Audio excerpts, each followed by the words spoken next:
నా 7 రోజుల హాస్పిటల్ జర్నీలో నేను తెలుసుకున్న 4 విషయాల గురించి చెప్తున్నాను. ముందుగా, ప్రతి ఫ్యామిలీకి ఇన్సూరెన్స్ అనేది కంపల్సరీగా ఉండాలి. అది లేక మేము హాస్పిటల్లో ఖర్చు పెట్టిన లాక్స్ ఆఫ్ మనీలో సింగిల్ రూపీ కూడా తిరిగి వెనక్కి రాలేదు.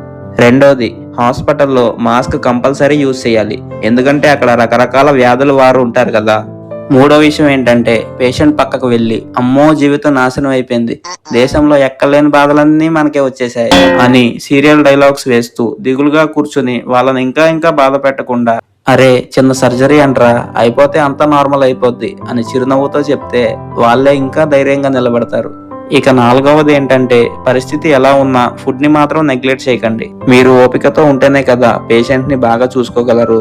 చివరగా నేను చెప్పాలనుకుంటుంది ఏంటంటే, ఏ చిన్న అనారోగ్య సమస్య వచ్చినా అశ్రద్ధ చేయకుండా ముందుగానే డాక్టర్కి చూపించుకోండి. ఫస్ట్ ఫ్లోర్ లోనే ఆగిపోండి, సెకండ్ ఫ్లోర్ వరకు వెళ్లే పరిస్థితిని తెచ్చుకోకండి. ఇప్పుడు నేను చెప్పిన విషయాలన్నీ రైట్ అంటారా రాంగ్ అంటారా, మీరే చెప్పండి.